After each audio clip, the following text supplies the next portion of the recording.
Hey you, come, gather around the campfire, and welcome to the party. This is Party Chat, a JRPG podcast where we talk about everything that we love in the world of JRPGs and other Eastern titles.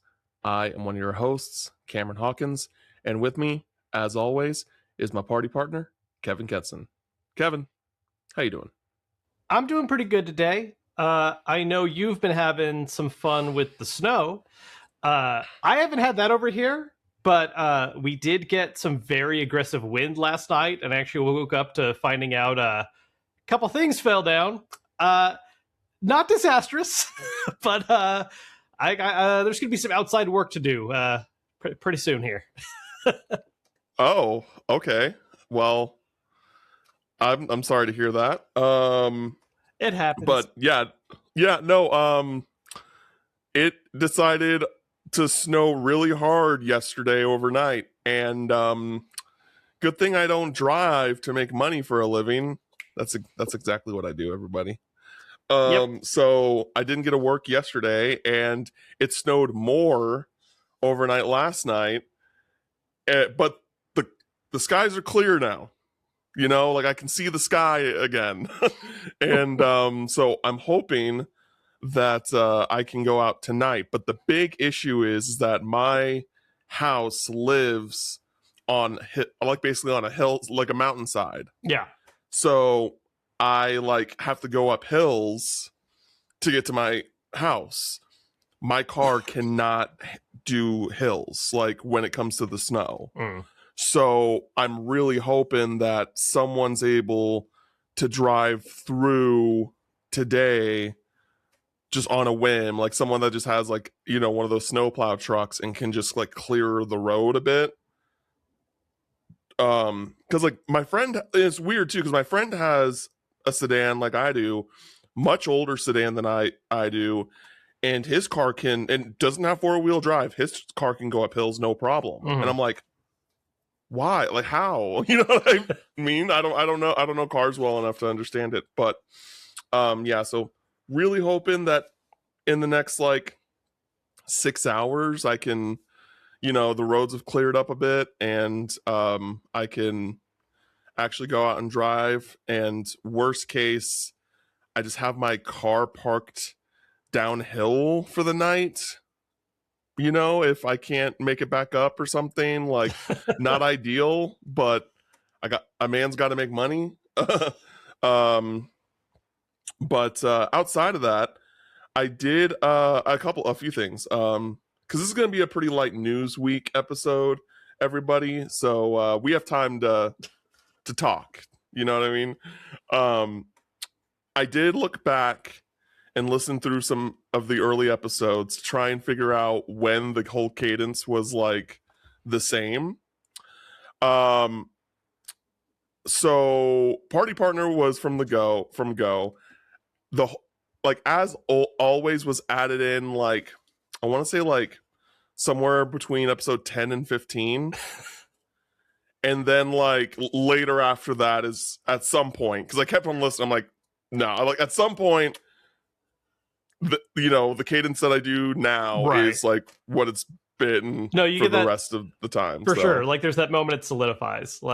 It is always very funny when you're, first starting a new format, or the first time you're recording in general. You especially see this with people first getting into content creation. It's always going to be rough around the edges the first recording. That's just how it is. And you will see their personality develop, however much down the line. And even then it'll continue to change and grow a little bit. But it's always interesting to see that moment of okay, you figured it out this many, episodes or whatever in. Even with podcasts, just listening to the way people speak. There's absolutely kind of finding that rhythm and groove however many episodes in. Yeah, that was one of the personal reasons, just for myself, why I wanted to start a podcast, was that I noticed my oration, or if that's the right word, sure, was declining, the way I spoke and stuff. And I was just I really want to not have that happen, and I want to be better, good with speaking still. Don't know how much it has helped over the past year or so, but it is something that I, am working on improving in general. But yeah, outside of that, there hasn't been a whole lot going on, but man, can I just say really quick, that TMNT Magic set, I shouldn't be as excited for it as I am.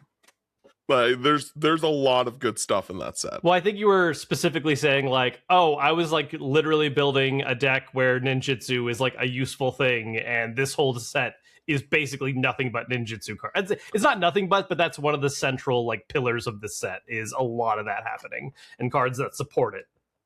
Yep. It's which makes sense. It's TMNT. Yeah, but it's also like it's a deck because in general, guys, like if you hyperfixate, if you think you have ADHD or you have ADHD, don't get into deck building in a TCG because it's like another level of hyperfixation. Like I am almost consistently thinking about like what's the next deck I can build in Magic. And I don't want my brain to be thinking that all the time, but that's just how it is. And so like, when I decided to make that Noctis deck for ninjas and like equipment and stuff, and then like the TMNT set came out and they kept on announcing all these new ninja cards, I'm like, oh my god, my brain is gonna blow up. And so yeah, I just continuously, they keep on announcing these new cards. I'm like, oh, this would be really great in Noctis, and that deck already has a really tight deck list, so it's just like, dang, what am I going to cut now? So, but in general, very excited for that set. Comes out my birthday, so yeah, I want to look over it again because like there's definitely a couple specific cards that look good to me, like for stuff that I want to do, but I don't think there's enough where I'm like, oh, I gotta, like, I'll probably just end up sitting down and waiting to buy some singles on this one. I might get the pre-con. I'm gonna see what's in that one, like when they actually, I think the full deck list actually goes up today. Later today. Okay. So I want to take a look at what's in that because I might end up picking that up. I will say, I hate so much. I love it, but I hate it. So for people that don't know, there are different treatments for cards. You'll get like special borderless ones or different special borders, and usually there's a couple they reserve as only being in collector boosters, which are the really expensive, like those can go for $45 a pop MSRP, and you're probably not going to find them MSRP these days. So all the commanders from the TMNT Precon deck, they're getting alt treatments in the collector boosters that are like pixel beat 'em up game style designs, and I'm like, I hate this so much because those are going to be stupid expensive. Like the CB exclusive stuff, even if it's not a particularly in demand card, just by nature that it's only in CBs will tend to like boost the value considerably. And I'm gonna look at how much some of those go down the line later. I'm certainly not gonna buy CBs hoping to pull one because that's just a fool's errand. You never want to look for one specific card. But yeah, it's such a cool treatment and not going to be cheap. Well, at least you don't care about foils. True. I think the pixel ones are do they have a non-foil treatment as well? Because I know they're surge foil. Like it should be kind of like the borderless Final Fantasy cards, where it's like non-foil, foil, and surge foil. Okay, if I remember correctly. But yeah, they definitely will have a non-foil version. Definitely. I think the only ones that won't have that are the headliner cards, which are the ones that are signed or like, they were made by Kevin Eastman, right, and has a signature and stuff like that. Those should just always be foil. Yeah. But yeah, those are really cool cards. And there's a couple of cards from the Commander deck that are getting that treatment that I'm putting into Noctis. So I do also want to shout out real quick, one of my favorite just like kind of joke concept things they did a reprint of one of there's these like series of cards that are called like Sword of, And one of the ones they're reprinting in the set is, I think, sort of Hearth and Home, and it's literally just like a pizza cutter. It's like them slicing a pizza with it. I'm like, that's beautiful. I love that. Yeah, and there's a commander's plate in the pizza, like, because how it is that there's a pizza bundle. Yeah. And it's kind of like the commander bundle from Avatar, where there's a list of cards that are pretty much commander staples that are available. You know, you could possibly pull one of them. I think there's 6 or 8 total. 6, I think, is what they said. Yeah. Okay, and you can pull 2 of them, and they're all like solid cards. Like Commander's Plate is the big hit for sure, because that's like a $40-$50 card. But like sort of Hearth and Home, also great. I was like Waste Not. Is that Waste Not? Is that why is that why the Cloud Bundle was so expensive, because it had a Commander's Plate in it? Cloud Bundle didn't have a Commander's Plate. I thought it did. Or am I thinking of a different card? Nope. But yeah, Waste Not, Dark Ritual, Supreme Verdict, and then like one other card. But yeah, so I definitely want to get the pizza bundle. I definitely want to get a normal bundle. And then honestly, like if I had the money to throw around, I would definitely get a collector booster box, but I don't have the money currently. So yeah, that's not gonna happen. Ooh. Yeah.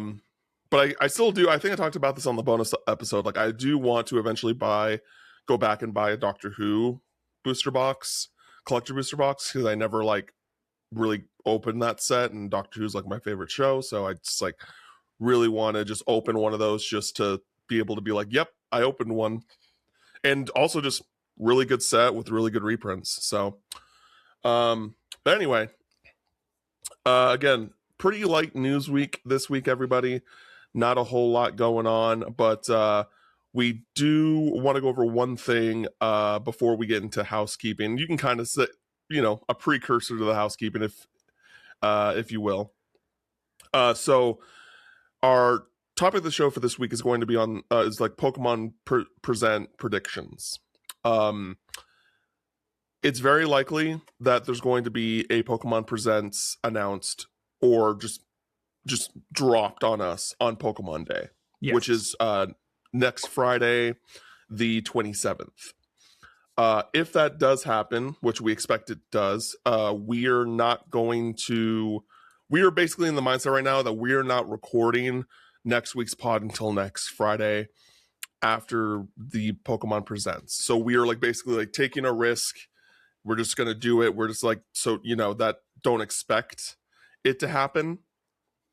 And with that in mind, we will drop our next week's episode on our thoughts on the Pokemon Presents the following Monday, being March 2nd.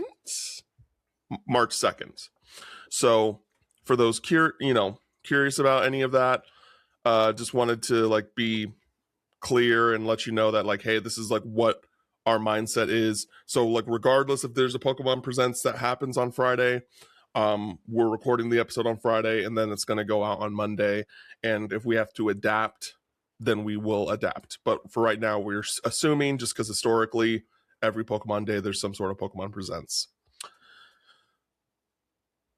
Now we're going to get into housekeeping. If you've been enjoying the show, please go to your podcast service of choice, hit the 5-star review over there, as well as go to youtube.com/@partychatjrpgpod. Hit the subscribe button over there. Really helps us out. Go to youtube.com/Kevin Kenson. Hit the subscribe button over there. And just a reminder, we do have a YouTube membership and a Patreon where you can choose for $5. You get the episode traditionally, a day early, as well as access to our book club podcast, Campfire Catalog, which I have more to talk about this week on.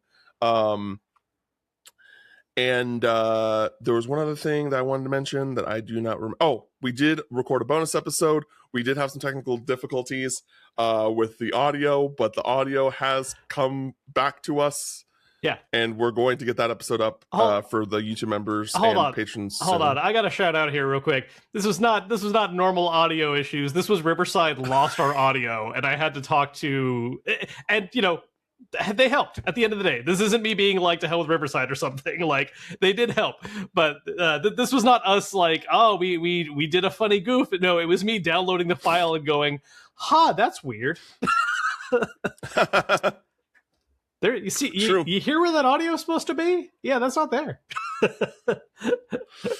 Yeah, and I remember you were talking with some other people about it that also use Riverside, and they're like, oh, like it should like fix itself, but just in case, drop a support ticket. Yeah. So and it did fix itself. It did get fixed. It did get fixed. That's all that matters. Yeah. So cool. Now we're going to get into the news for this week. CyberConnect 2 has officially announced .hack 0. This is we don't know a whole lot about it. We just know it's the new .hack game, and we do know that basically Bandai gave them the permission to completely develop it by itself. Like they're funding the project by themselves. They're making the project solely by themselves. So very, very cool. Happy for them to have that level of freedom. Kevin, by your reaction, you seem more knowledgeable on .hack than I am, so please let me know your thoughts. Yeah, I mean, it's interesting because at least based on some of the things we're seeing, it looks like it's not entirely clear if this is some kind of attempt at like a soft reboot, or if they're just, because they've played before with like reusing character designs, because that's also, it's an MMO, right? Like you're going to have people that look similar or the same. But just like the one character we saw real quick does resemble a lot the main character from like the original game series. So there's kind of like is this like completely brand new, or are you trying to like redo the original series? Because that was also a thing a lot of people were assuming or hoping was going to be the reveal, was that we were getting remasters or remakes of the original set. Because they remastered the second like series of games, GU, but have still done nothing with the original series, which I'm sure there's some internal logistic reason why that's worked out that way. But to anyone from the outside looking in, it's just kind of like, what? Why has that not happened yet? Like, why did you do that one first? What's up? Supposedly, this new one's been in development for like 10 years, which, that raises a little bit of a question of like, what do you define as like been in development? When did you actually start hard development? When was like, were you just kind of in early planning stages for a while? I think the idea of them just doing a new .hack in general is really exciting for a lot of people. I'm going to be very curious to see how they evolve the formula. I think it has been said that this new one's going to be more more full action. The older ones tried to do a bit of an MMO style formula where you would be like selecting commands to use, but it also wouldn't be true MMO because like combat would pause when you went to select certain things sometimes. But yeah, it was a lot of like menu jumping to use special attacks and stuff. And I think this time around they're going to go for a more like real-time action focus, because like MMOs in general have also evolved in that way. Like, a lot of the biggest, oldest established ones are still like tab target style, like WoW and Final Fantasy. But a lot of the newer ones these days are much more like action at their core. So I think they're adapting that aspect a little bit. I also don't know the source on this, but I think I was seeing a rumor that this one is going to have real world segments as well. That was something that was often skipped in the other ones, where like everything would be what's happening in game, and then you would have kind of like plot jumps where it's like, oh, like this character left and like, they're offline right now and now they're coming online later.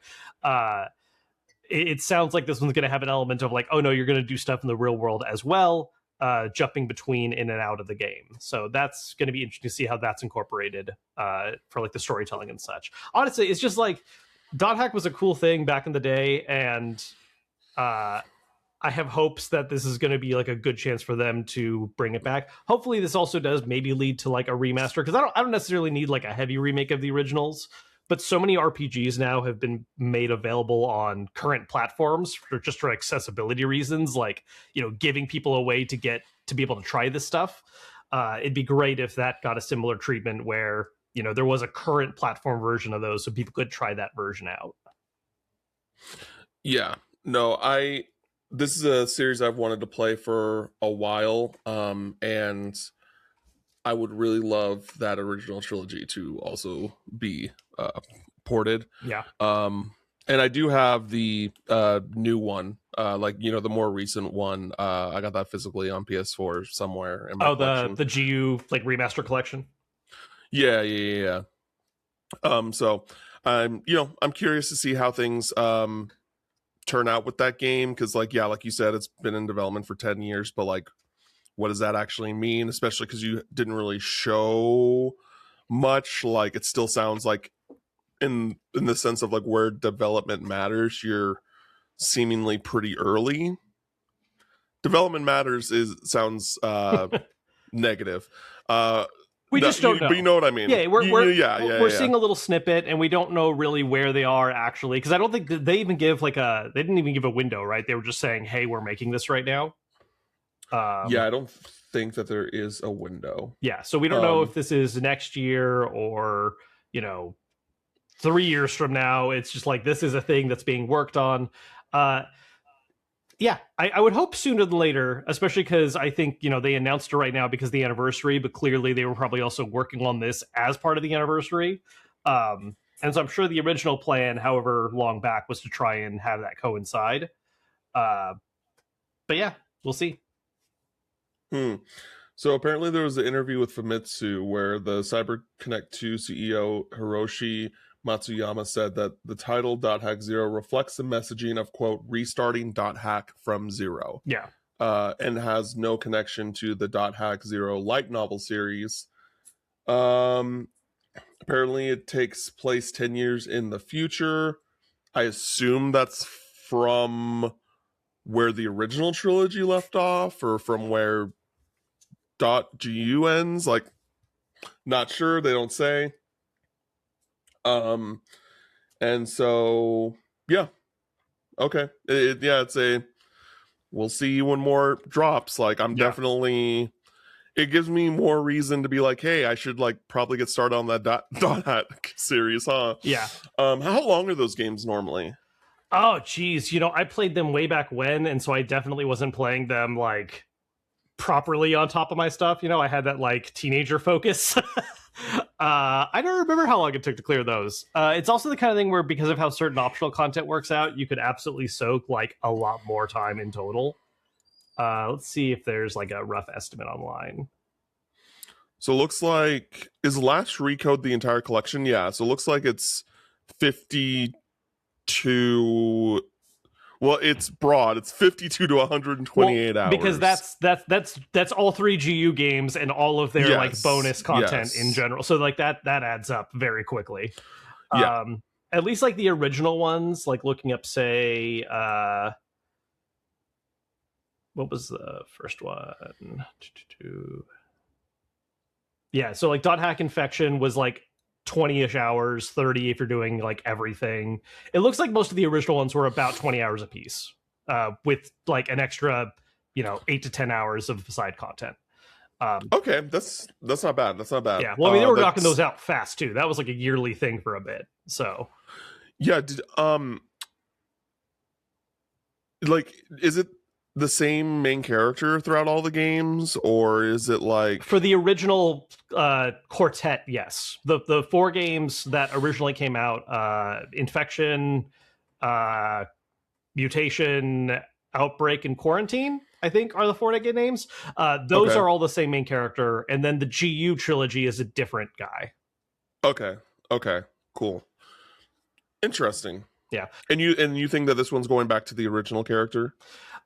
They're at least using a similar design, but that might just be a callback. Again, too, like, they play with the concept of the fact that like this is an MMO. So for instance, if you watch like the .hack 0 anime, there's a lot of characters that look similar-ish to characters in the games, but it's like, oh, like, they have the same hairstyle and body markings, but they picked different palette colors. So they have, different hair colors and such. They play a lot with that concept of like, this is an MMO. There's limitations to character creation. Cool.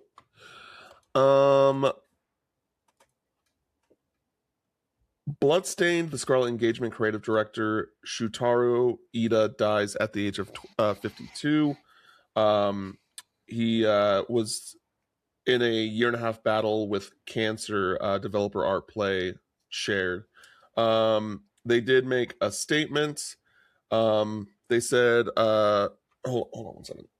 Yeah, okay. They said early morning on Tuesday, February 10th, 2026, our creative director, Shutaro, passed away at the age of 52 after battling against cancer for approximately 1.5 years. Shutaro has contributed significantly to the development of the gaming industry through the creation of numerous works. His passing is deeply regrettable, especially given the great promise of his future endeavors. I express my deepest gratitude for the kindness of all of his fans during his lifetime and respectfully announce his passing. The funeral was conducted only with close family members in accordance with the wishes of the bereaved family. The development of Bloodstained Scarlet Engagement, which Shutaro was leading, is now at its final stages. We will carry forward his legacy and strive with all our strength to complete this work worthy of his vision and name. We must repeatedly decline any condolence visits, monetary gifts, floral tributes, or sympathy visiting to our company or his family. We deeply appreciate your understanding in this matter. And that was from Koji Igarashi, the co-founder of Art Play. Yep. Obviously this is very sad. Condolences to his family and the team at Art Play.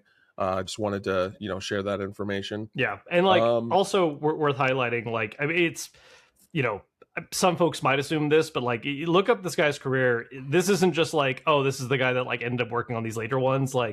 This is a storied career of working on a lot of the fantastic and best Castlevania games. He absolutely had a hand in some great works from the older series, and fantastic to have him working on this spiritual successor, coming from not under Konami, and yeah, that's just a real shame. It's always rough, I think, especially with these kind of spiritual successor ones, where it's I'm so happy to see the old guard continue to work on their franchise even if they can't use the name rights, and then something like this happens. It was just with right before Ayuden released, Murayama passed, and that was just oh, that hurts. Excited to see you working on not your old series, but basically your old series again. We're getting new stuff, and then just sadly, is life happens. Yeah, it's really unfortunate. I was actually thinking about that exact same example when I was just dang, this is a very similar situation. But something that's also worth semi noting, just because it's Bloodstain related. In case you didn't see, Limited Run is doing a complete edition for Ritual of the Night, which is the game before this one. I don't think they're directly connected. But we don't know yet. At least it's not clear. Not sure. But for those that haven't picked it up yet or anything, that is going up February 27th for Switch, PS4, and Xbox. So for those that are interested in that, that's actually one of, because I have the Curse of the Moon games on Switch, but I never bought dude, I was so lucky. I bought Curse of the Moon when they were selling it at the Limited Run booth, and they had very limited stock, and now I'm seeing it for 150. I'm my god, I'm so glad I bought that when I did. I think I forget how I got the first one, but I know I got the second one thanks to Xeon, formerly of Nintendo Life, because he went to the Limited Run physical store opening, and he hit me up. He's like, "Hey, while I'm here, is there anything I should keep an eye open for that you've been looking to grab?" I was like, "Oh shit! I still need Curse of the Moon too. If you can get that hookup, that'd be fantastic." And he did. So shout outs to Xeon. Yeah. So I'm, I never got Bloodstained, so I was just oh, now that there's this complete edition, I'll definitely try and scoop up this for Switch. Yeah, so. I'm curious. It's been a bit, because I know at launch, Ritual of the Night did not run great on OG Switch. I wonder, I haven't really gone back and seen how much that got fixed up, because I ended up playing that one on PC. Yeah, and I'm wondering how much of it just naturally got better because of the Switch 2. Yeah, it's tough, because depending on how they developed it, sometimes there are games where it's oh, you'd think the Switch 2 would just make it run better, and it's they kind of hard-coded it to run at the limits that it's at, so no. Yeah. But we'll see. Yep. So this is a story that I saw right before we went live. So bear with me here, everybody. So, a Pokemon store in New York has been forced to change its name from Nintendo after an armed robbery. So, if those don't, if you guys don't remember or heard the story, a few weeks ago there was an armed robbery at a Pokemon TCG store in New York City. And apparently since then, Nintendo apparently caught wind of it and is now trying to is making them change their name. Apparently the store used to be called Pokecourt. Oops. Yeah, so it says that the store is now previously known as Pokecourt because, thanks to Nintendo learning of its existence, has been forced to change its name along with its Pokeball-inspired logo. The store owner revealed the name and logo change via a post on the store's website, revealing it will now be called Trainer Court moving forward and will use an entirely new green logo. It says, quote, "From our small office space to the retail location and online presence we have now, we have been so appreciative of this amazing community and remain committed and excited to continue sharing our love for Pokemon and this hobby with you all." The short story is that Nintendo reached out to us with concerns about our name and logo. As we also have some new and exciting things planned for this year, we decided to take this opportunity to evolve. That's right. Nintendo seemingly said, wait. Yep, that's it. Yeah. Yep. I mean, that doesn't surprise me in the slightest. They made news headway, and then they got, that's the kind of name and logo where, like, you assume Nintendo's never going to notice, and then, oh, we're in the news, and then someone catches it and goes, wait a second. I was going to say, like, the name alone, you have some degree of plausible deniability. Maybe you're like, no, we really love fish. Like, we're talking about Pokeballs. It's fine. But the fact that they had like a Pokeball as part, like, that's a dangerous move. Like, incorporating that into your logo is, yeah, yep. That's where you put the nail in the coffin for that. Like, that sucks. And, like, Nintendo gonna Nintendo, but that also definitely feels like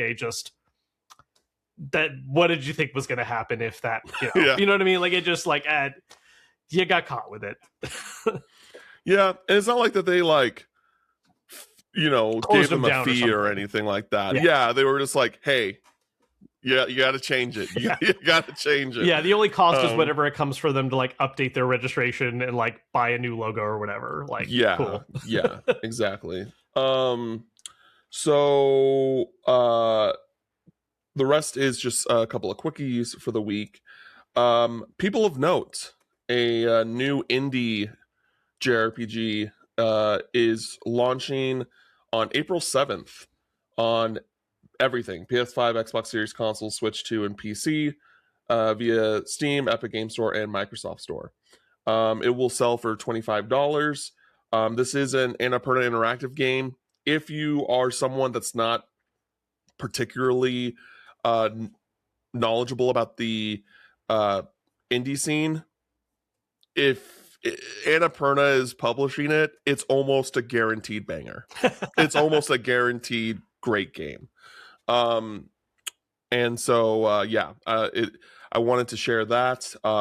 There is a short overview of the game. I checked they announced this game like not recently, like a few weeks ago. So we haven't been able to talk about it since. I don't think we covered it on the pod yet. No, it came up in the server and we talked about it a little bit there, but we haven't talked about it in a recorded episode. I will say 100%, this is not to say that I'm not also intrigued and interested, but this is a cam as fuck game right here. Like, I watched the trailer and I was like, oh, I know which of us is going to, like, prioritize covering this. Yeah, no, this is a day one for me. This is a day one for me. This is I immediately submitted a form to review the game, like, on site. Yeah. Very excited for it. But here's a small little summary of the game. After being shut out of the noteworthy song contest, Cadence realizes that her solo act might not be enough for the judges. As she travels across note to the rock city of Durandus, the EDM city of Lumina, and more. That was a weirdly structured sentence. I'm so sorry. As she travels across note to the rock city of Durandus, the EDM city of Lumina, and more, Cadence fills out her band with eclectic and powerful musicians from lands afar. But something's brewing in the distance. The harmonic convergence is playing havoc with the world's musical energies, and dark forces are working behind the scenes to disrupt Note's natural harmonies. It wasn't in the set list, but Cadence and the others have need to step up and make sure music itself still has a future on stage. Harmonic convergence immediately made me think of Korra. I got tripped up there. I was like, whoa, what? But yeah, this looks rad, guys. Like, look up the trailer. Really great. Cool art style. This is a day one for me. Cannot wait. Really love the UI as well. Gonna be great.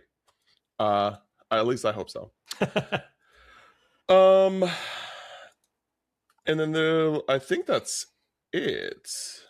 Oh, and then The Liar and the Blind Prince. The Liar Princess and the Blind Prince is coming out in March. March 11th. March 11th on PC. There we go.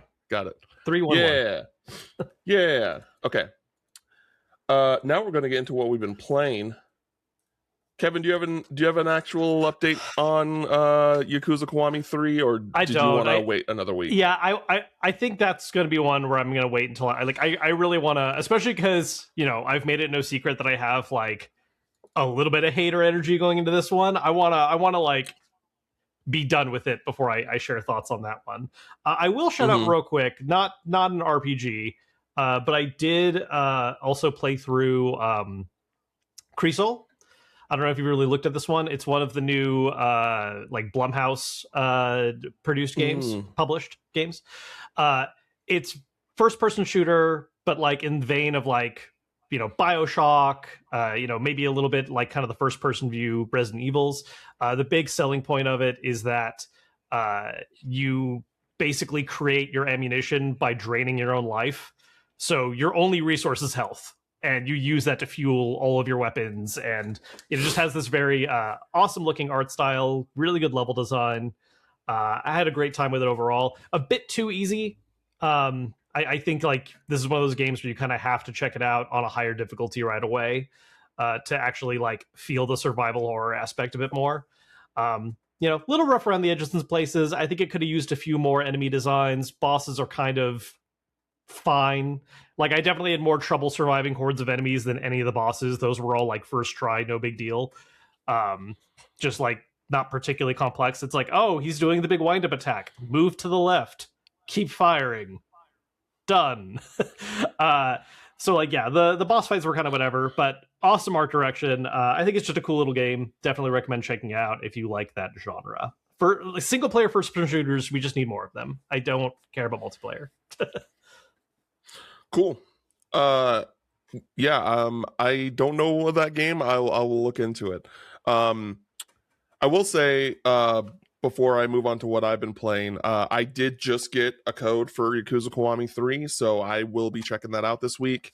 And hopefully, honestly, depending on things and stuff, I might be able to just like kind of blitz through it in the next week. Yeah. Because it's not a super long game. Also, with the snow situation, who knows what's going on with that? You might just be stuck anyways.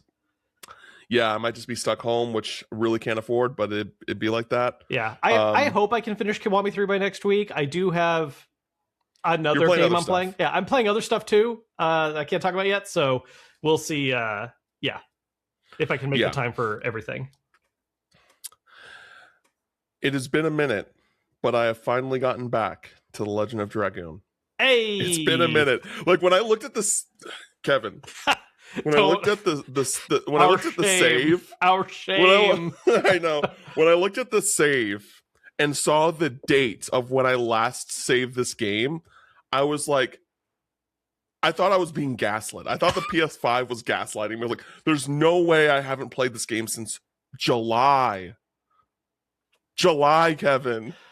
Yeah, patrons, we love you and your unending patience for us. Yeah. Listen, we make it up with all the reviews we do for y'all. You know what I mean? Because that's the reason why we don't get shit done. It's because we're reviewing other games. Yeah. But I have been playing more of that. I played about 3 hours last night, so I just passed like the 20-hour mark in the game.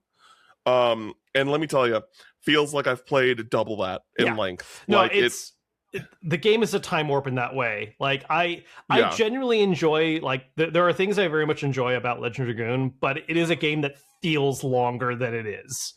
The pacing is very weird.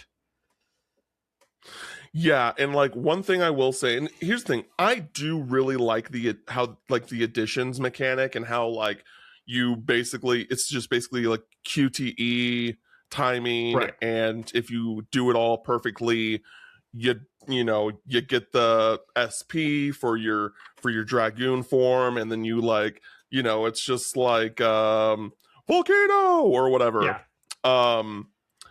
And but the thing is that the thing is that like when I'm definitely at the point now where I'm kind of frustrated with it, just because like I feel like there's so many times where I do the addition and it gets it all the way to the end, but for some reason it's like, oh no, you missed the last one, and so you don't get the finisher. Yeah, because like for those that don't know, getting it perfect is how you get XP to level it up. Yeah. So if you get everything right except for the last thing, it's like, nope, you don't get progress. And so for me, I'm just like, fuck you. Like, fuck this. Because like the amount of time, because one of the like more, I don't even want to say challenging, but like the more like the timing is very specific that like I have no problem with doing is Gust of Wind Dance. And it's just, but then there's like these very simple ones that's just like, nope. Yeah. I'm like, I do suspect part of the issue is the fact that because this game was originally made for PS1 and being used on CRTs, the window is slightly off when playing it emulated on a current TV. Because that was even a thing where I set up the little CRT behind me to start playing it there instead, and I was like, oh, I'm immediately better at timing. Like I'm already doing these way more consistently than I was on the PS5. So that is absolutely part of the problem, is that you probably need to be always aiming slightly earlier than what you think. That's exactly what I do. Yep. That's exactly what I do. That's exactly the issue. Yeah. Yeah. But so that was like interesting. Like the rewind feature has been a godsend. and like the first like hour or so, I kind of forgot that like, oh, right, I can do this. But it's a real godsend on the PS5. That's like kind of what makes up for it, if that makes sense. Is that you can save whenever you want, and you can rewind back like a long time, like 12 minutes or something like that. And so that's been really nice. I just finished a part where it had like a pretty cool mini game. It was a little bit annoying because at first I didn't fully understand, and I had to do a lot of back and forth, but the payoff was totally worth it, where basically there's like this chest. I'm not gonna say like where it is, but there's this chest where you end up like getting these 4 numbers, and then you go to a chest, and the chest has 3 number spots, and you have to fill in the numbers based off of the 4 numbers you get. And you have to figure out the code in a certain number of tries, and then you get a reward. But once you get that reward, the next time you do the chest with a new set of numbers, the amount of tries that you have are lower, and so you have to continuously like get better at the mini game. And then once you finish it, you get an item that makes it so that all your additions for that character just auto succeed. Incredible. Like in game changer. So I just got that, and I put like, so I have one that just like auto succeeds, and then I have another one that auto succeeds, but it does half damage and you get half the SP. But like I'm at the point right now in the game where I'm just like, I'm not really fighting any major bosses, that type of thing, and I'm just using it so that I can just grind the leveling to make these things more powerful. Yeah. So very cool. Outside of that, you know, I still am really digging the like I'm really interested in the story. I'm interested I do really like Dart. Like I know that I feel like I understand the history of this game, like how Sony was like, we need to make our own Final Fantasy VII. Oh, but very I do much think so. that it just but I do think it feels distinctively different. Like not in the sense of like in the sense of just like everything. Like you can tell that it has its Seven influence for sure. Yeah. But just in the sense of like story and characters and like everything like that, like it feels like its own thing. And I've just been really enjoying it. I like how there's like I don't know, I think like certain characters play a really interesting role. Like I like Rose a lot because like Rose is like already a Dragoon, right? And you already know she already has like a history, so there's someone that's already like kind of familiarized with that. And then you have like some other characters I'm still kind of waiting in the party to like, I was like, okay, give me the story, give me the background, because like, you know, the last character that joins your party just kind of just joins your party. The last couple additions are a little awkward compared to the earlier joins for sure. Yeah, so I'm just kind of like, what's going? Like in all honesty, like right now it's like Dart, Shayna, Levitz, and Rose. Those are like the four like main characters, if that makes sense. And I feel like the rest of the party are just kind of there. Yeah, I mean that's a very classic. I think a lot of RPGs fall into that problem, right? Where it's like your initial full party, like the first couple people you get are always going to end up kind of having the limelight a little bit more. Like as much as I love 9, I make this complaint about 9 all the time, where I'm just like, it's Vivi, Steinair, Zidane, and Garnet. Like other people join, and other people have their moments. Like, you know, Aiko kind of has like a little bit of a plot arc when she first joins, but outside of that, they all are just kind of also there by the end. Yeah, classic problem. One thing I do want to shout out real quick, just because you were talking about it, kind of focusing on it a bit. I forget if we mentioned this on a previous pod, but you know, I was doing a little bit of research into Legend of Dragoon in preparation for when we finish.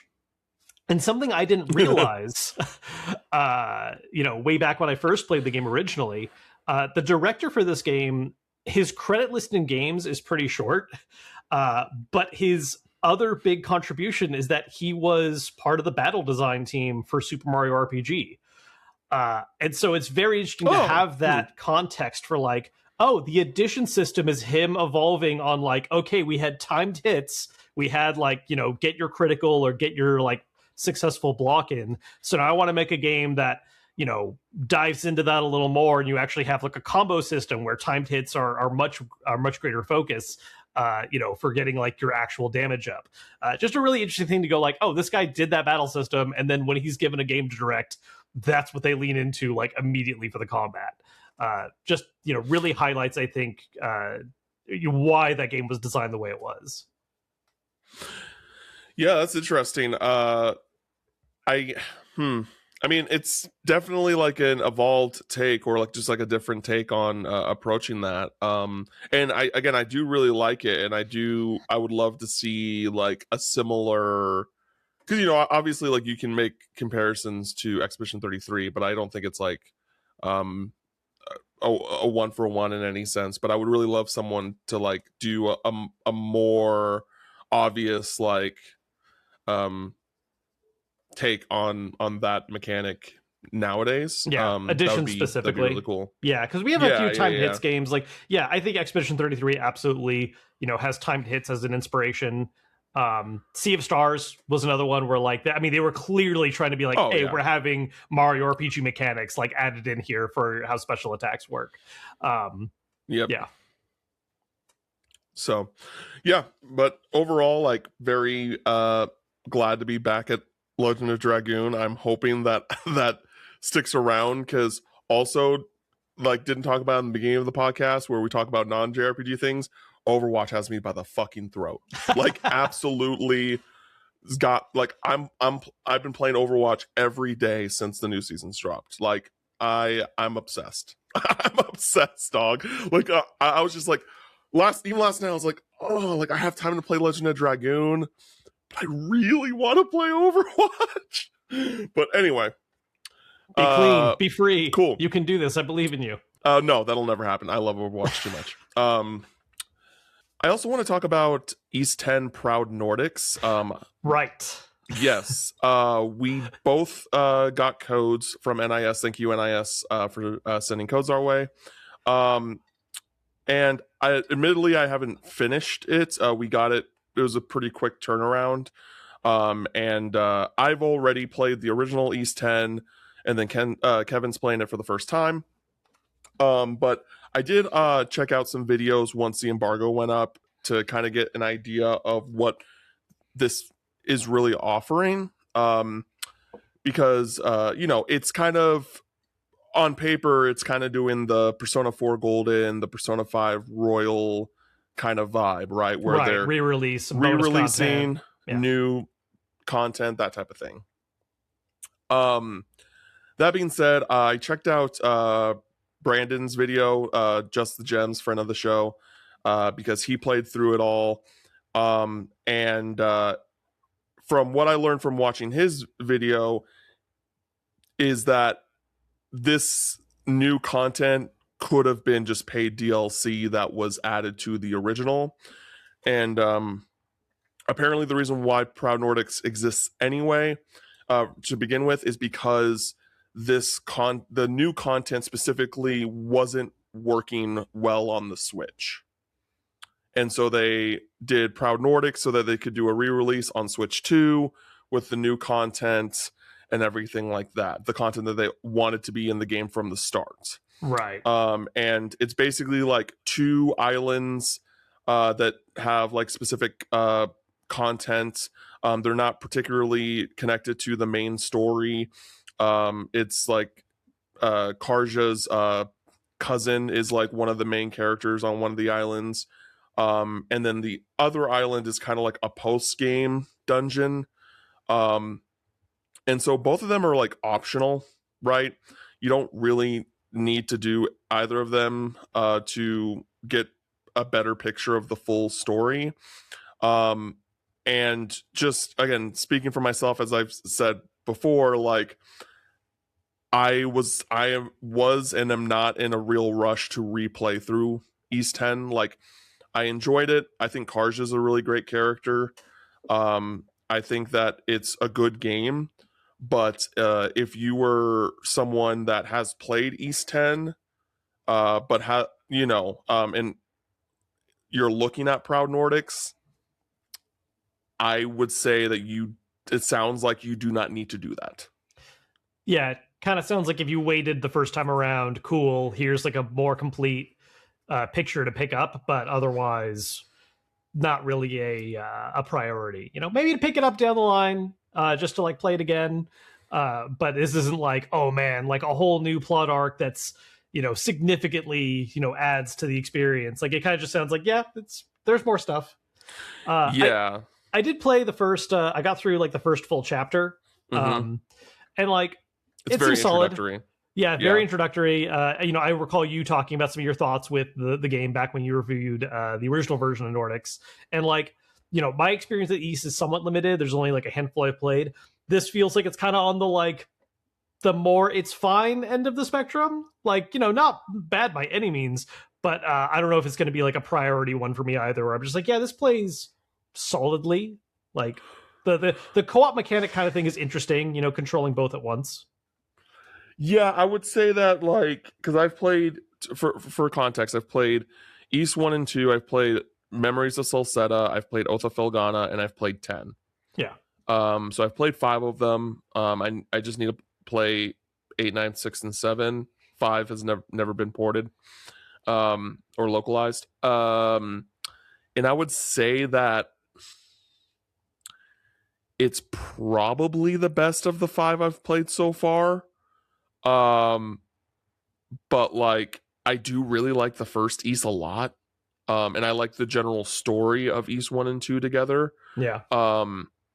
and Oath of Felghana is really great. Even Memories of Celceta is pretty great too. Well, I was gonna say, yeah, like I was grabbed more by Celceta than I was grabbed by this one so far. Yeah, and like I just think that this one's just a lot more slow to start, while like Memories of Celceta, it just kind of throws you in. Yeah, no, it gets to it pretty quick. Same for like 8. Like 8 was, I think 8's the one that a lot of people are like, oh, that's like the one. Yeah. And yeah, those are like the main ones I'm really comparing against, are like Celceta and 8. I also played like a tiny bit of 9, but I did not. That wasn't really an appreciable amount of time. Yeah, I've like 8. I started, and it is a game I very much want to get back to kind of like know what the gist is, why people like revere it so highly. But I was enjoying it for like what I played of it so far. So that's again near the top of my like backlog of like, hey, I really want to play through this. So yeah, but overall, like I think at the end of the day, if you've played East 10, the original, and you don't have any real need or want to replay through East 10, you can hold off on Proud Nordics. I would still say buy the game, support Falcom, but if you already played 10, you're not missing much with Proud Nordics, in my opinion, from just like what I've heard and what I've played. And if you are someone who's never played East 10, then Proud Nordics is the way to go, But just the fact that it couldn't have been like a paid DLC. They couldn't have gone like one route here where it's like, hey, pay DLC, Proud Nordics upgrade, or and then like if you haven't played East 10, you can just buy it for full price. I just kind of wish that they gave the option. Yeah. Give an upgrade for all platforms except Switch, since that's apparently the problem child. Yeah, but on the bright side, it sounds like that this is an anomaly for Falcom, right? We're not getting like a bunch of updated re-releases for games moving forward a la Atlas, which, or like Persona. And like that's something that like I'm happy about. That's a problem. That's something that I take issue with a lot. So I just wanted to take a little bit of time to talk about East 10 Proud Nordics as well. Now we're going to get into our topic of the show. And as we said before, there's probably going to be a Pokemon Presents next week. And we're going to kind of talk about our hopes, predictions, all that stuff. Kevin, let's get the obvious stuff out of the way first. Sure. Gen 10. Yeah. We're going to see it. It's definitely happening.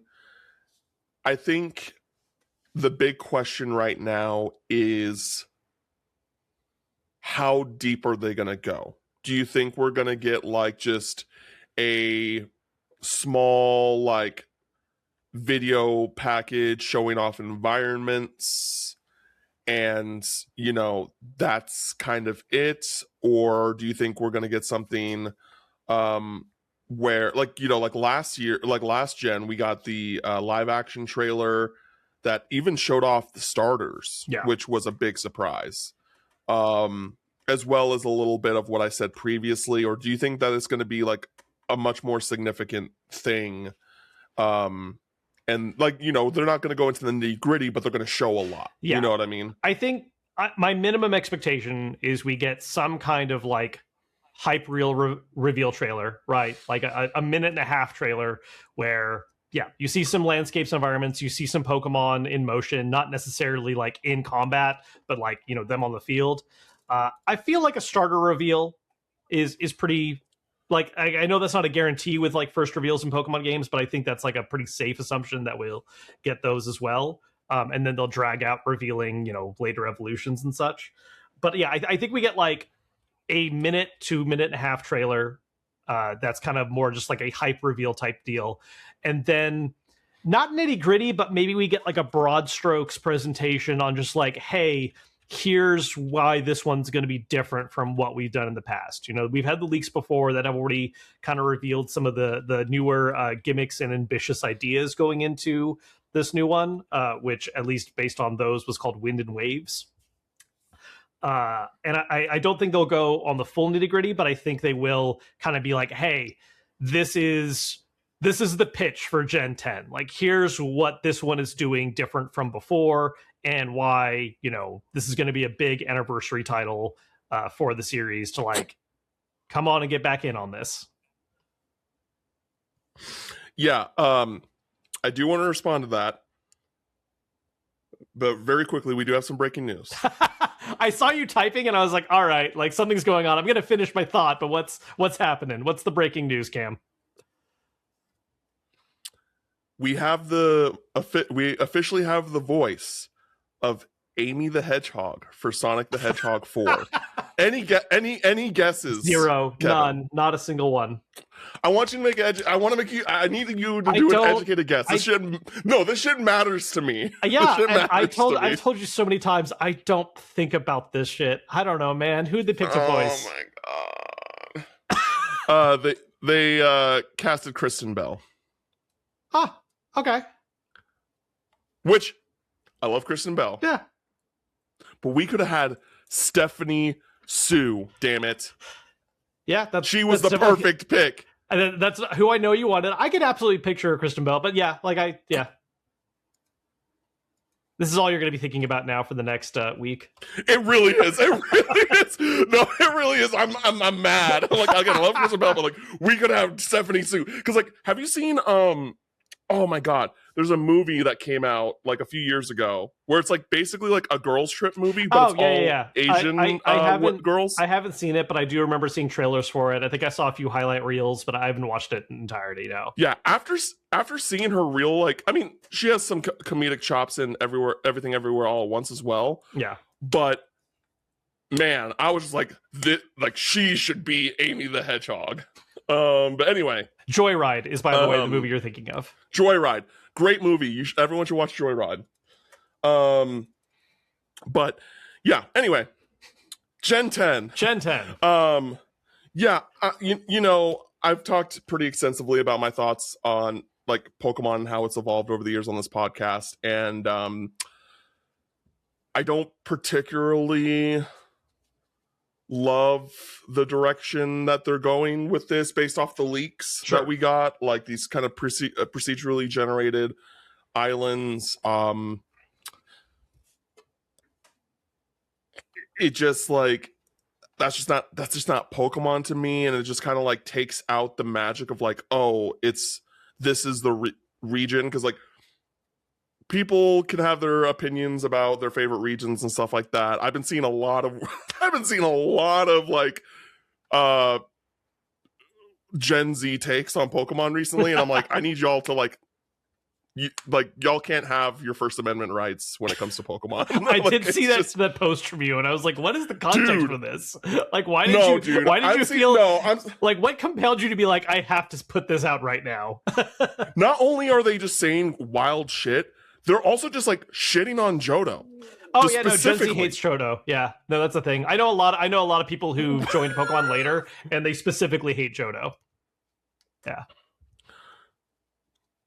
absolutely insane. Because I remember, so I was like, oh, these 4 games need to go: Heart Gold, Soul Silver, like Platinum, Black and White 2, and Emerald. I think were the 4. Yeah.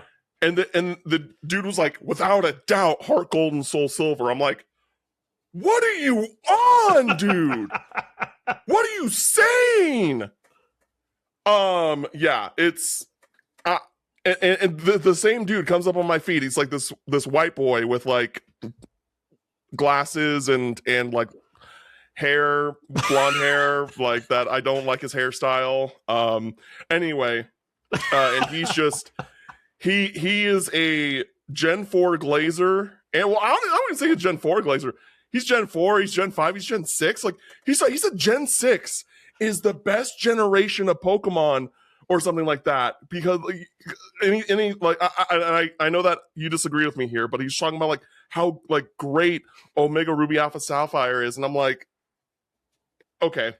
Anyway, but yeah, I just like. You know, when you talk about Pokemon, and you talk about like, oh, I love this I love this generation. Like, normally for me, it's like part of it is, of course, the game and like things you experience in the game. But for me a lot, it's like it's the location, it's the region in and of itself, and knowing that there's going to be like these procedurally generated islands and like it's not going to be the same for everyone. Like I get why they're doing that, like that they're trying to like use different ways of like, because they did it with Arceus a bit with like this kind of Breath of the Wild influence, and now they're kind of reworking it in a different way here with that same kind of influence, and I just really am not down for that. That's just, it just really does not speak to me. And you know, I thought about it quite a bit since like the leaks, because you know we talked about it a little bit during when we went over the leaks, but like I the more I think about it, the more I'm just like, and you know, I'm not trying to sound like old man shaking fists at clouds about it, you know what I mean? I just think that like where's the identity? Sure.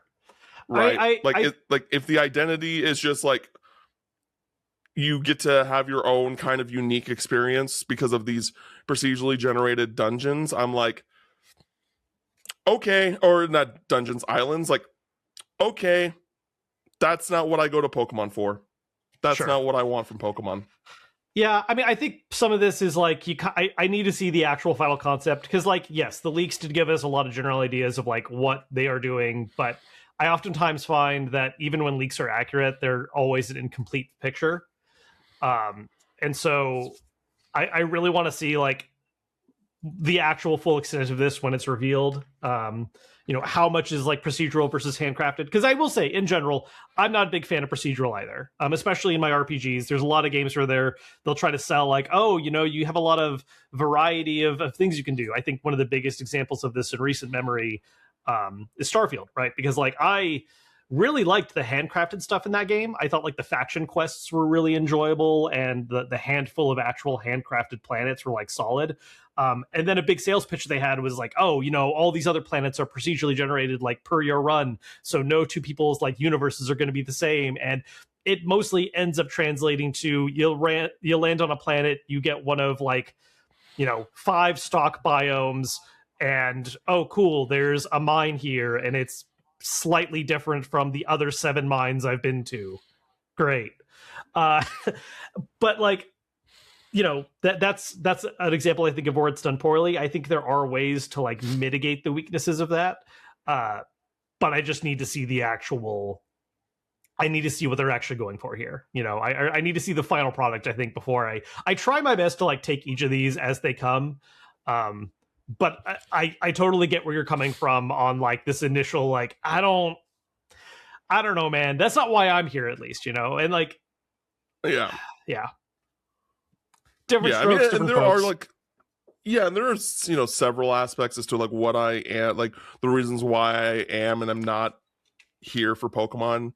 But yeah, that is a big thing where it's just like, you know, I'm not counting it out entirely, but there's just like, I have questions, I have thoughts, like even regardless of what I'm gonna see, like I'm gonna be like, yeah, but what about this, and yeah, but what about that, and who knows, like, because you know, even though I really like Scarlet and Violet, I don't really care about the region that much.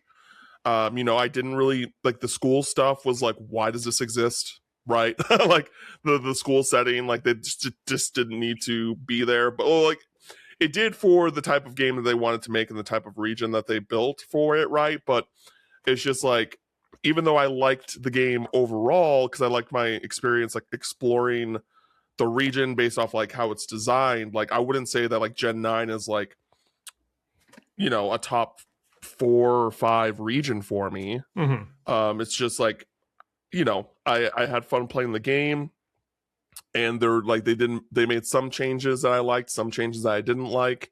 Like the fact that there's no victory road in that game, the most disrespectful thing you like, one of the most disrespectful things you could do in a Pokemon game, no victory road.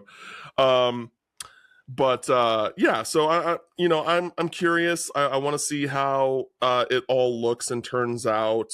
I am you know, I want to be more optimistic, of course, because like we based off the leaks, it's going to get a new engine, a much needed fresh coat of paint. Some of the Pokemon are going to get redesigned, which will be interesting to see that fully fleshed out. So yeah, there's like a lot of questions, even with the leaks in mind. But in general, I am very cautious. I'm very cautious. Yeah. So no, that's right. I mean, like even without the leaks, I think I would still be like, all right, here we go, round 10. What are we getting this time? Well, I think I would be more optimistic if it wasn't for the leaks, because I liked Gen 9. Yeah, I didn't, and I wasn't as fond of Gen 9, so maybe that's part of it too. Yeah, and again, I like Gen 9 for very specific reasons that I guess like I don't like normally care about in Pokemon games, I guess, if that makes sense. Sure. And again, a lot of stuff that like, not that it bothered me, but it was just like, oh yeah, this didn't really work. Yeah. No, I think there's absolutely something to be said for like a game doing certain things very well, but not for the reasons why you liked earlier versions of that game, right? Like this was a thing I had for a long time with like Skyrim, where I'm like, oh, there's a lot of stuff I love about Skyrim, but it absolutely fails at all the things that I loved about Morrowind. You know, like there's just going to be that thing where you have the things you like about older ones, and that's why you fell in love with the franchise. And then things change, maybe for the better, maybe for the worse, maybe just to be different. And I think that's kind of the mindset we need to have going into Gen 10, where it's like, look, we're not getting something in the vein of like what we liked about, you know, pre-Gen 6. We've kind of talked a lot in the past about how, you know, Gen 5 was really the last one that like hit for us. And I don't think we're going to get that type of game again. But we can, you know, hope that whatever direction they're going for, or whatever they're doing different this time, you know, it may not excel at the things we liked before, but maybe it ends up knocking it out of the park in some other ways. And we just won't know until it's in our hands. Yeah, no, totally fair. And again, I'm curious. Like, I want to see how it all turns out. I want to see the starters. Yeah, that's like that's always big thing. Just show me the starters, because I want to know who I'm picking. Like, again, normally I go water the first time. There's only, I think Gen 6 is the only time I didn't do that.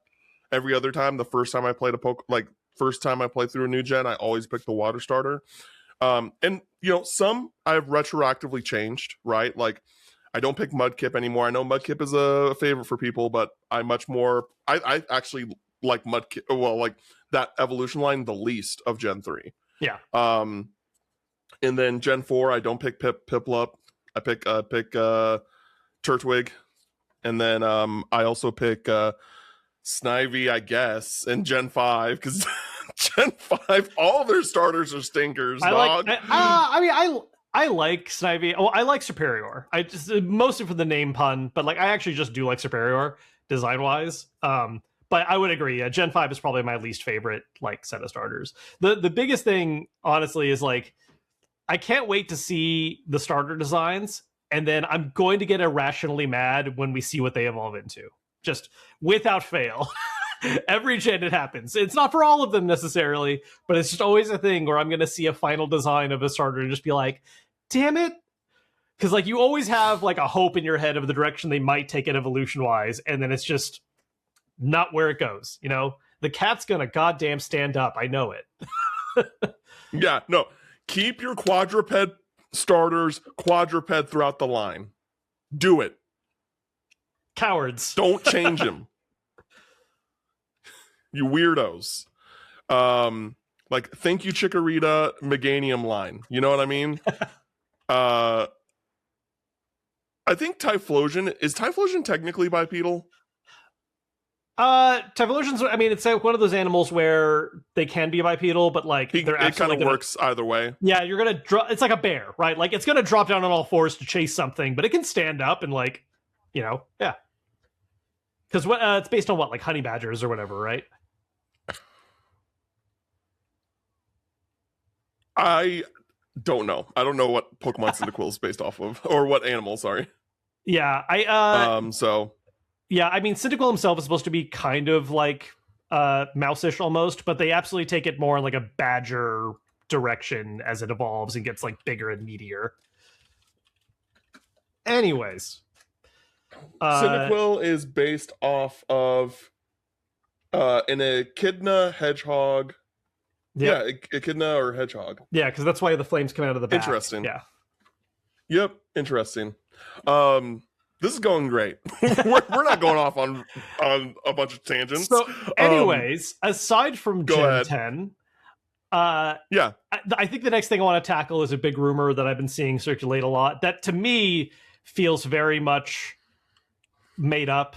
Like, there are some rumors where it's like, oh, like, I see where we're getting this from and I understand why this feels like a good source. And there are other times where I see rumors where I'm like, guys, this sounds like a guy said a thing, and then everyone started running with it. And I feel like we get this rumor every anniversary. But a big rumor that I saw going around for the next Pokemon Presents is that we're going to be getting potentially even shadow drops of Fire Red, Leaf Green on eShop, like digital releases.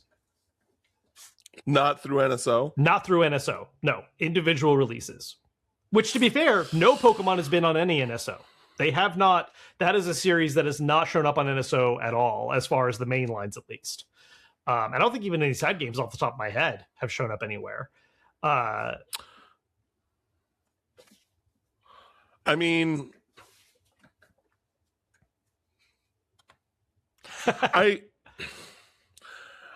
it's one of those things. On one hand, yes, that would be dope. On the other hand, god damn it, can we do something that's not Kanto? Well, it makes a certain sense in the degree of like, you know, we back on the 3DS, we were getting a lot of the digital releases of like red, blue, gold, silver. And this is like, okay, we're doing a digital release of something that is kind of a celebration of, because it's also the anniversary, right? And so that's why it would be Kanto, is because, you know, yeah, we could do Ruby Sapphire, but like, no, we want to start with like, here is not Gen 1, but the first game timeline wise in its remastered state, released on GBA. Yeah, I mean, but also I mean at this point I don't think it really matters, but like I feel like if they release another Kanto game, that's kind of shooting themselves in the foot a bit with the Let's Go games. But I mean, if I think it's more likely than not that we're going to get some sort of port, but Fire Red Leaf Green just doesn't really make sense for me. Sure. I think it would be more the original games, and then like over time they're going to port more. I don't know, like it'll probably stop at Game Boy Advance. Even if they add DS support in the future, like to NSO or something like that. It wouldn't be an NSO, so I guess that doesn't really matter. Well, and DS gets in the weird state of like, you actually have to put some effort in because you're not using two screens anymore. So like, you do need to actually remaster those to a degree. Whereas like, you know, the other ones, the ports are a bit more easy to do directly. Like at most, if you want, you could add a border effect or something to keep the old aspect ratio. Yeah, and I'm wondering, because it's got to be too enticing for them to not, at the very least, port like the first two gens onto the Switch. Yeah, like, especially because they already did it, right? Like they did it for the 3DS, and then the 3DS eShop died. And now in Switch 2, like the amount of people who own one of those consoles is just so significant that like that's just so much free money. Yeah. Like obviously I would love a physical release of those games, but even if it's just digital, like okay, sure, like these games will be on my library forever, like that's fine. So yeah, I'm curious as to if that will actually happen. I'm leaning more like yes to no than no when it comes to just a port of something, but I just don't. Fire Red Leaf Green doesn't click with me. Yeah, again, to me this absolutely reads as like some people started saying stuff and then enough people repeated it that it's like it feels like a rumor, but it's like like, where did this start? Like, as far as I've seen, it just looks like people keep saying things, and then everyone takes it as like, oh, like there's a rumor that this is happening. But that said, I agree that it does track as a thing that could happen, right? It's like we have a big anniversary date. They've done digital releases before. Whether or not it is specifically that game or some other one, like going all the way back to OG Red Blue, or maybe even Red Blue and Yellow, it feels like a thing that would happen on an anniversary. But yeah, I don't personally take any of the rumor of it seriously, but it is also a thing that I'm like, yeah, like that could happen. Sure. I will ask like a temperature check on this. Let's say that whatever, it is red and blue, or it is fire red leaf green. What do you think Nintendo would price that at? Like, at what point does that feel silly to you? If it's the if it's Gen 1 or 2, $10, because that's how much they priced on the 3DS. If it's anything later than that, 20, 25. Anything past 25 is crazy. But, well, yeah, it's one of those things where I'm like, it'd be crazy, but also what would the market actually do? It's like, we can be mad about it, but like, would people still end up pulling the trigger? People will buy it regardless. Yeah. But like, I think that, like for example, if they ported like any games from the first 3 generations, if they ported them for $25 or less, assuming I have the money, I'm dropping the money immediately, like right when it hits the eShop, even if I don't plan on playing it straight away, because I just like want to have it. If it's anything more than that, I'll be like, I'll wait. So it's just really kind of, I think that it depends on how much they want the money. Yeah. Because I definitely think that there's going to be, I mean, again, Pokemon, the community is so large, like so many people are going to drop the money regardless. But even if I was in a place where like of income stability, I still would be like, nah, this like, I need this to be at a certain price point before I pull the trigger. Sure. That's fair. So yeah. Yep. What about you? I mean, I generally agree with you with like what those are the prices that would make sense to me. Like, yeah, like $10 for GB, $20 for like a GBA title. Sure. Like that makes sense to me. I could absolutely see them going higher. I don't think they would go higher than 30. Like, I think, if they did higher than 30, I would actually be like pretty genuinely shocked. I think 30 is the upper limit of like, okay, you're pushing it, but it's Pokemon. Like, I'm gonna probably buy this.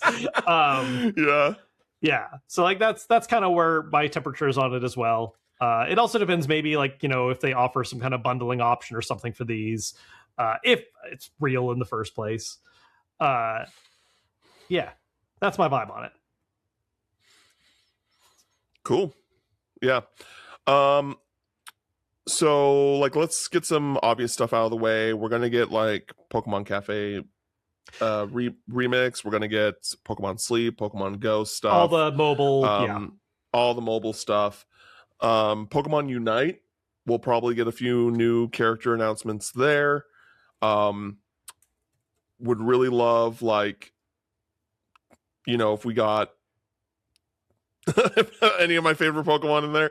Like, it would be cool if they like added some Pokemon, like one of the like some of the starters from ZA, just to like go alongside that. So if we got Totodile, that'd be great.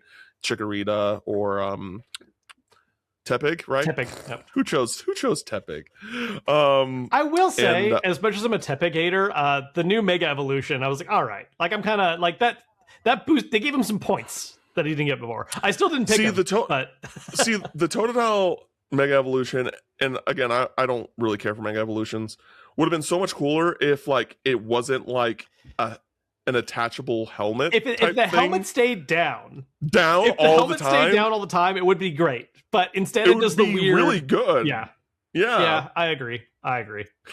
Yeah, so it's one of those things where it's like, hey, if you're gonna like, whenever you show off his Mega Evolution, show it with the helmet down, because that's when it looks cool. Yeah. It looks goofy when he's just got like this random attachment and it's like a all hoodie. the way up anyway. Yeah, it's not good. It's not good. But yeah, so that would be cool. Because I actually like Pokemon Unite a lot. It actually like got me. I think it's a very approachable MOBA game. And I want to play it. I wish I had more time to play it. Like I haven't played it in a minute, but like it's one of those things where for my friends that I do play it with, like if they ever said like, "Hey, you want to play Pokemon Unite?" I'm like, absolutely, let's hop in, let's do it. And I'm not a MOBA guy whatsoever, but Pokemon Unite, they were really able to like make that digestible for people that don't really understand that genre. So if you're ever looking to play a MOBA game and you like Pokemon Unite, it's great choice. Menus are a absolute disaster though. Shit show. Yeah. Like it's obviously like a mobile game that's just playable on Switch. Yep. Yeah, no, they just ported that UI over. That was not, they didn't like recreate it. Yeah, absolutely. Yep. It's bad.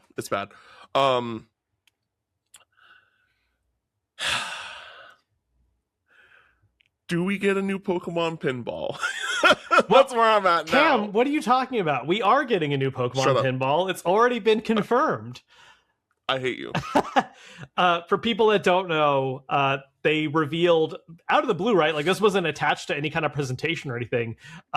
There's a new physical Pokemon pinball machine coming out, which is cool, but not necessarily what people want, and also very expensive. Pinball machines in general, not an affordable thing, especially if it's well made, because who knew that actual mechanical devices that work correctly are hard to make and expensive to use good quality parts. And on top of that, with the licensing IP thrown in there, it is, I don't have the prices off the top of my head, but it is not a cheap I want to say it was like 16,000 or something like that. 16,000 or 1,600?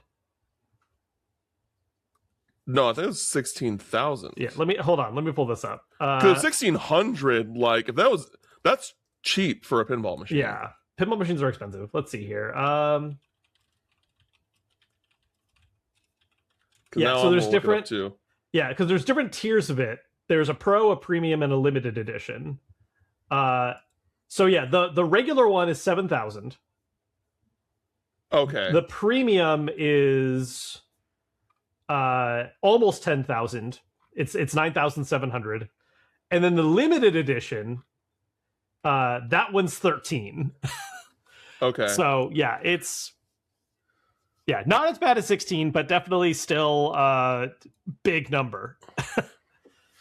Yeah, no, it's and it's sold out. Oh yeah, no, it was gone. Like I'm sure they'll do restocks of like the pro and the premium. The limited edition's forever gone for sure. Yeah, wild stuff. Yep. Yeah, I don't know, buddy. It'd be cool if they like did like an NSO release or something for it, but I don't see a new Pokemon pinball coming anytime soon. Do we think why? Because it's a very specific genre that people would buy. Do you have the market data on that? No. I'd buy it. The market data is I would buy it, damn it. I would be there day one. Like Pokemon Sleep, but not Pokemon Pinball? Come on. I feel like the effort for one of those is a lot less than the other. But going to, using that as a segue though, for like spin-off games, do you think we're going to get another update on Pokopia, or are they just leaving? Is that kind of already gutting it? Yeah. What do you think we're going to see? It's definitely going to get a final push. Yeah. Oh, I don't know. Just more Pokemon reveals, or like a more in-depth explanation of some of the mechanics, maybe, or yeah, maybe, or maybe they give us like a roadmap of sorts on like potential like DLC or like things like that. An explanation why it's a game key card. Yeah, that's not going to happen. It's so weird that one is like, I don't. That really broke the streak of like, well, first party IP is safe. Never mind. Maybe because the developers Omega Force. See, I had that thought too, but like Hyrule Warriors Legend or Hyrule Warriors Age of Imprisonment, that was on cart. So it's like, why that one and not this one? Yeah, but is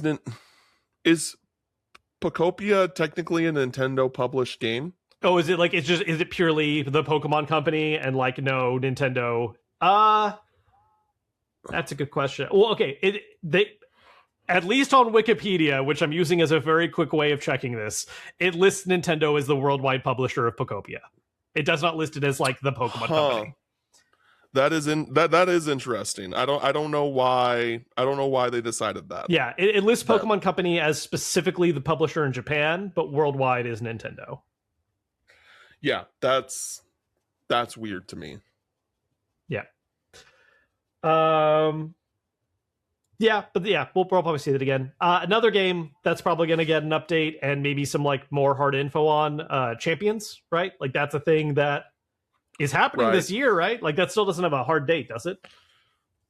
I don't believe so, no. Yeah, so I wonder if that's going to get like any kind of like actual... I feel like Pokemon Champions is a thing they've talked around a lot and haven't given a lot of like great deep dives on yet. So... Yeah, but I also don't know how much more that there is to really share, I guess. Mm-hmm. At least during a Pokemon Presents, like I could see like a different video just kind of explaining like, oh, this is how this mechanic works, or here's how to do this, like, right, you know. But the general grand scope of the game, like, it's pretty straightforward, and I just don't see them needing to go much deeper into it. Also, it's going to be, I'm pretty sure it's going to be free software. Yeah. So yeah, I just don't really see them needing to go much deeper on that one. They definitely will bring it back up, but I just don't know like what that looks like. Yeah, like, I mean, if anything, at least release date timeline type stuff. You know, maybe if there's some kind of beta or like early test, whatever type thing, maybe they announce that. Yeah. Okay, so we've talked about, you know, retro titles, brand new Gen 10, a lot of the side spin-off stuff, Pokemon Champions. I'm trying to think if there's any like major category where we're not touching on just yet. I think we're gonna get updates on like some of the Pokemon Park stuff going on in Japan. They might share that, like, hey, remember this is open now. You know, go check it out. Because I've seen videos on TikTok and like, man, that place looks so cool. I want to go. Yeah, so that's something that they could definitely talk about. They could definitely talk about more things regarding we might actually get like a trailer maybe for the Aardman show that they're doing. Pichu and Sir Farfetch'd, is that what it's called? The Adventures of Pichu and Sir Farfetch'd? Yeah, it's like vaguely Don Quixote vibes. Yeah. That would be cool. Like, even though like I guess like the general premise of the show isn't super interesting to me, like Aardman are just S tier studio, so I'm just like, yep, I mean, I'm showing up for whatever they put down. It makes perfect sense to me in terms of being like, oh yeah, you're doing like a weird spin on Don Quixote but with Pokemon, and it's Aardman making it because that's their kind of humor. Like, this all checks out. Yeah. And then maybe we get some sort of a trailer or announcement for season 3 of Pokemon Concierge. Yeah, I forget what the timeline on that is right now, because when was the last... Season 2 came out last year. But I think, like, I don't know, I wouldn't be surprised if they, like, knew that it was a major hit after the first season, and they decided to, like, you know... I feel like that they said that season 3 would be coming sooner than how long it took season 2, but I might be misremembering that. Yeah, because there was like a year and basically almost a 2-year gap between seasons 1 and 2. Yeah. It was December of 23 and then September of 25. But yeah, that could be a thing where they speed that up and they have something for like the holiday season this year and they announce it at an event. Yeah, that tracks. I could see that. Cool. Yeah, and then I think we're both in agreement that the timing is not right to talk about an eventual Legends 3, right? Like we just came off of ZA. We've got Gen 10 to talk about this year. Like there's no other like mainline-ish energy thing they're going to talk about outside of Gen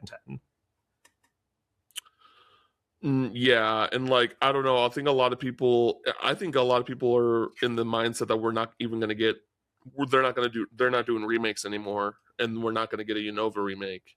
I don't know, like I don't know where I really stand on that. Like I can understand why people think that.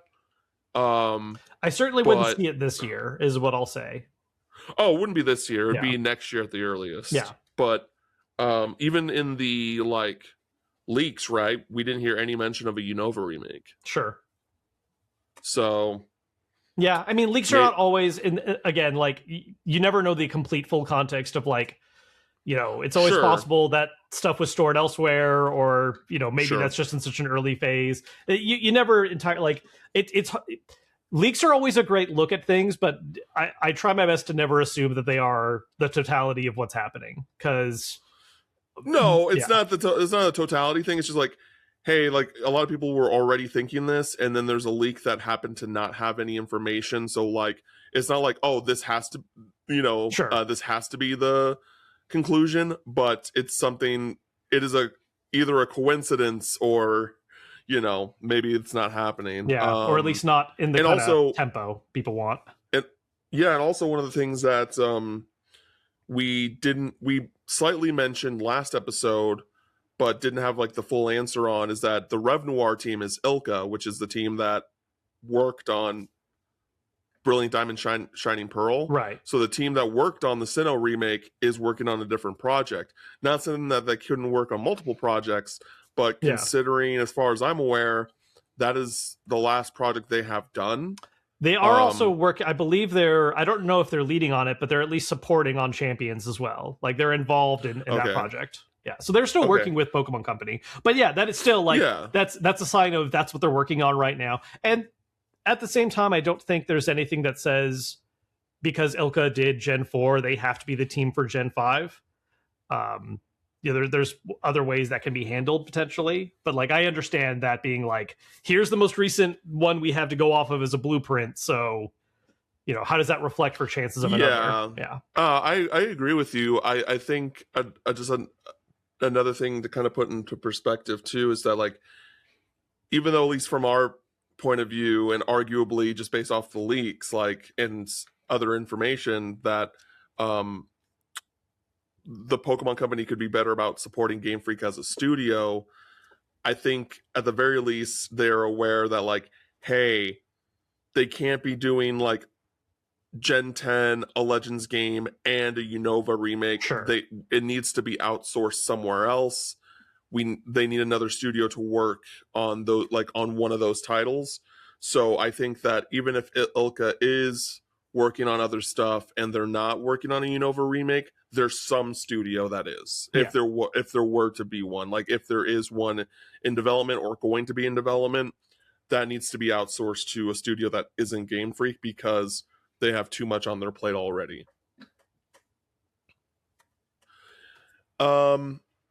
I think we got about everything covered. Is there like any sort of like far out there thing that you really would like to see in a perfect world, in Kevin's world, from Pokemon next Friday? Oh, geez. I mean, like we've had this talk before a couple times. I think my biggest thing is that I just want more meteor, like crossover game, not crossover, but just like when they experiment with other genres more. You know, which like Pokopia actually is something that is kind of touching on that nerve a bit. So like I'm like, even though I don't know if that's going to be one specifically for me, I'm like happy that's a thing that's happening. I've just seen a lot of hype from people that love Dragon Quest Builders because it's like the same team, and they're like, oh, this is Builders, like again, but Pokemon, like cool, at least aspects of it. So with that in mind, I mean, you know, I would love to see other like those spin-off type of titles happen, whether that's revisiting Mystery Dungeon again, you know, or in the past we've had things like Pokken, and this isn't going to happen, but the Tactics one they did that was I can't remember the name right now, but the DS Conquest. one, Conquest, yeah. I don't necessarily see those ones happening, but just that type of stuff where it's like use the Pokemon IP with some kind of meaty like game genre, and like make it something that's fully formed. Not just like a mobile game or like a little side thing. Like give me like a fully realized in this other genre type game that just also happens to be Pokemon. I am curious as to how big Intelligent System is as a studio, because obviously they're working on Fire Emblem Fortune's Weave. They're probably working on a new Paper Mario or like whatever the next Paper Mario project is, as well. But like, you couldn't scrounge up a small team to port Pokemon Conquest over to the Switch. I think that's possible. That's possible. I think the bigger thing is that a priority? You know what I mean? Like, would they want to? I mean, because I don't know. Conquest it's one of is those about things as specific as you get. Like, it's one of those things where Pokemon Conquest, it didn't like it didn't sell like super great, but like it didn't sell like terrible for the type of game that it was. But that, with that in mind, like you now have like the Switch, which is one of the best-selling consoles of all time. You have the opportunity to re-release a game that didn't perform well onto a new platform where it'll probably perform better as people have become more open to tactics games as the years have progressed, and it just having Pokemon. Also, if there's like nothing to come, like it wouldn't happen this way just based off how Pokemon, like the Pokemon company normally functions. Well, I mean, they could just like not do a physical release, which would suck, and they could just be like, hey, this is the Shadow Drop game for today. And like, to like allow it to have like all this attention and like everyone's buying it to play it. Again, like I don't think this is going to happen, but I think it is a realistic thing that could happen. Like it just in general. Yeah, I mean, I think at the end of the day, if there was some kind of Shadow Drop move like that, I definitely think like a mainline retro title would be like a higher priority. Yeah. I don't know. Like I have a copy of Pokemon Conquest now. Yeah. Like I'm not stressing about it personally, but like I would rather play it on my Switch than my 3DS. So yeah, that's fair. That's why ports are cool. Yep. But yeah, I don't have anything outside of Pokemon Pinball. I just want Pokemon Pinball. That's how it's always going to be. Every Pokemon Presents, I'm putting on my clown mask, and I'm just being like, I have this sliver of hope. Like maybe the Pokemon Company will be based and cool and awesome. Yeah, and I can just get that. That does remind me one thing we forgot to mention, but I feel like this is a safe bet, and we also kind of know what it would be. TCG updates, at least for like the Pocket mobile game, reveal the next set. Like they had one come out a few weeks back now. Probably another one to announce coming in the future. So that'll make an appearance, but that's kind of business as usual type reveals. So yeah, and that'll be interesting too, just because